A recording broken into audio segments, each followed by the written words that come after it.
Olá, seja muito bem-vindo, muito bem-vinda ao Papo de Especialista. Eu sou a Renata Livramento e hoje nós vamos falar sobre a saúde mental de quem cuida da sua saúde mental. Vamos lá?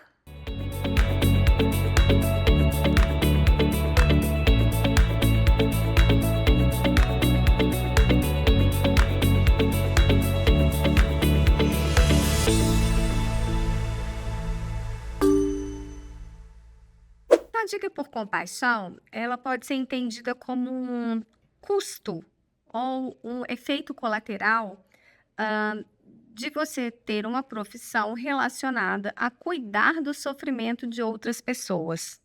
É como se houvesse um uso excessivo da nossa capacidade de ser empático. E ao longo do tempo, como profissões de cuidado fazem isso com constância, né? Você está constantemente exposto ao sofrimento alheio. Ao longo do tempo, você vai desenvolvendo um esgotamento físico ou emocional, ou cognitivo, ou todos juntos, que estão relacionados ao exercício desta capacidade empática, ao exercício da sua preocupação genuína em ajudar outras pessoas. E por isso ela é mais frequente em profissões de cuidado, como médicos, psicólogos, enfermeiros, atendentes de postos de saúde e assim por diante. Porque esses profissionais, eles estão em constante contato com o sofrimento humano. E justamente por termos essa capacidade de nos importar com o outro, né? O que é a compaixão?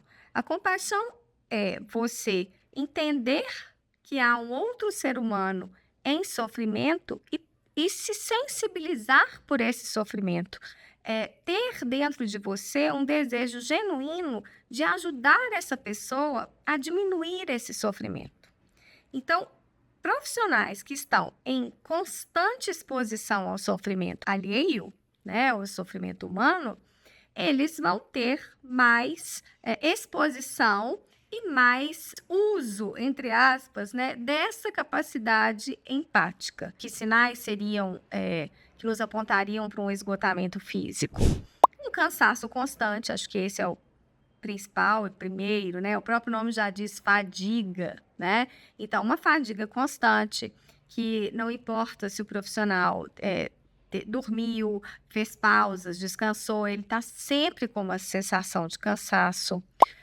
Interrupções de sono também são muito frequentes em casos de fadiga por compaixão. Problemas de memória, né? Aí a gente já entra em questões mais cognitivas, pensamentos negativos ou pensamentos ruminantes, né? Ficar ruminando casos que você acha que não se saiu tão bem, ou problemas do trabalho, então a pessoa não consegue se desligar, né, ali depois da sua atividade profissional, ela não consegue, ao ir para casa ou para uma atividade social, ela não consegue se desligar completamente, ela sempre está pensando nos problemas que aconteceram no trabalho. Questões emocionais, né, como irritabilidade, ansiedade, frustração mesmo, até o mesmo sentimento de impotência, porque muitas vezes a gente, infelizmente, por mais que genuinamente se preocupe com o outro, você não consegue ajudá-lo, né, ou não consegue mudar ali, talvez, o curso, por exemplo, de uma doença, ou diminuir mesmo o sofrimento de alguém. Existe uma parte, né, na psicologia, por exemplo, existe uma grande parte aí do trabalho que precisa ser feito pelo próprio paciente, né? Nós somos instrumentos, mas o trabalho é feito pelo paciente. Então, muitas vezes, a gente oferece o que a gente tem de melhor, mas o paciente não evolui. E isso pode ser muito frustrante. Muitas vezes o volume de trabalho também, vamos pensar aqui nos enfermeiros, né? Pessoas que trabalham em hospital, que têm, ou postos de saúde, que têm uma condição precária, muitas vezes, de trabalho, aliada à questão do sofrimento, muitas vezes desespero dos pacientes. Então, tudo isso vai contribuindo para essa sensação de esgotamento. Como saber, então, que chegou a hora de um afastamento, né? Que esse profissional precisa se afastar do trabalho? Acho que é quando esses sinais que eu mencionei, eles vão evoluindo, eles vão se tornando mais frequentes e mais fortes, né? E gerando, principalmente, um estado de desconexão profunda com esse trabalho, né? Então, o profissional ele deixa de ver sentido, de ver propósito naquilo que ele faz. E esse esgotamento, ele é tão grande que a pessoa, claro, diminui a qualidade do seu cuidado, então a qualidade do cuidado fica extremamente prejudicada, ela não consegue, por mais que ela tente, cuidar da mesma maneira que ela cuidava antes, porque ela própria está precisando de cuidados. Ela não vê, como eu já falei, sentido naquilo mais. Então ela começa a evitar esse trabalho, quer seja faltando, né, então aumentando aí, a quantidade de absenteísmo, quer seja, desenvolvendo um presenteísmo, que é você estar presente fisicamente, mas emocionalmente você está desconectado, né, você está pensando em outra coisa, você, não está ali de fato, engajado no seu trabalho, né. Muitas pessoas chegam até mesmo a desenvolver quadros de ansiedade, ter crises de ansiedade só de pensar em ir trabalhar. Então, ela passa a evitar mesmo o contexto de trabalho. Quando isso não é possível, ela se isola, existe um isolamento social muito grande no trabalho, então ela se afasta das pessoas do trabalho, ela evita falar de trabalho, ela tenta construir uma proteção em torno de si, deste trabalho, porque ele está sendo fonte, ele está gerando sofrimento para ela própria. O que um profissional que está em fadiga por compaixão precisa de fazer? Em primeiro lugar, praticar o autocuidado. A gente sabe tanto cuidar do outro, mas não cuida de si, né? Não cuidamos de nós mesmos, né? E esse cuidado passa por questões básicas, como sono, né? Fazer a higiene do sono, cuidar da qualidade do seu sono, alimentação, se nutrir adequadamente. É impossível você ter energia se você não tem uma boa nutrição. Praticar atividade física, porque a atividade física ajuda, não apenas em aguentar o impacto físico do trabalho, mas também ajuda no nosso cognitivo e nas nossas emoções, né, na nossa saúde mental. Cuidar do nosso lazer, porque cuidar das pausas, né? Ter pausas é necessário, né? Nós não somos máquinas e até mesmo as máquinas necessitam de pausa, né?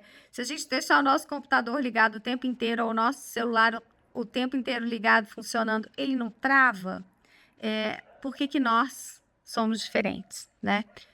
Nós somos sim diferentes, mas nós também precisamos de pausa. E muitas vezes a gente se esquece disso. As demandas de trabalho são tão intensas e tão frequentes que a gente entra num piloto automático, que é um mecanismo de defesa, e a gente nem percebe o tanto que a gente está precisando de parar.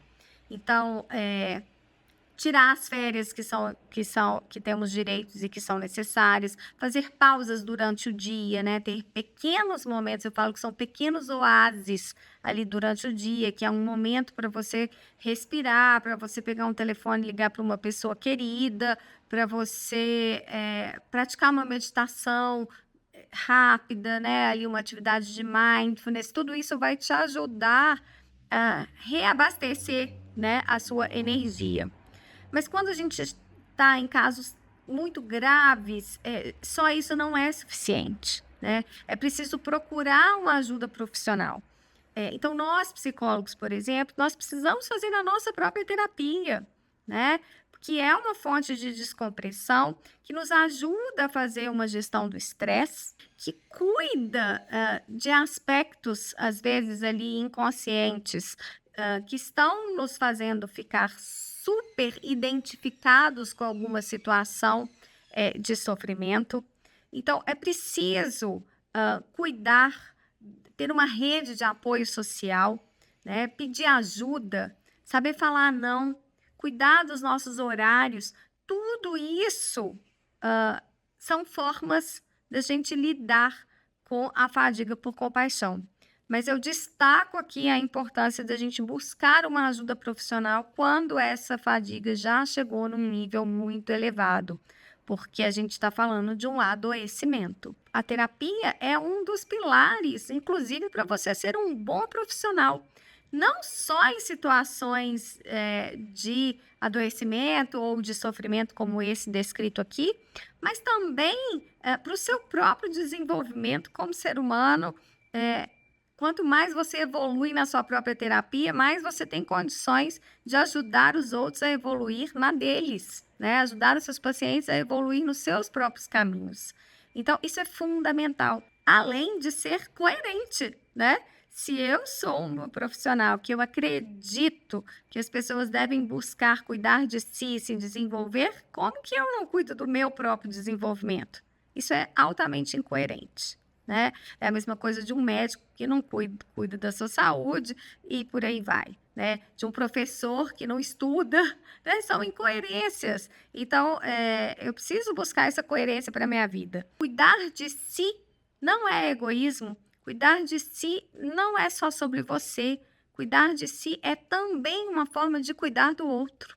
Porque você estando bem, você tem condições de cuidar do outro melhor. Aí sim você está fazendo uma ética do cuidado. Então é isso, pessoal. Se você gosta do tema saúde mental, não pode perder a segunda temporada do Papo de Especialista, que está todinha voltado a este tema. Já se inscreva aqui no canal e curta esse vídeo. Até breve!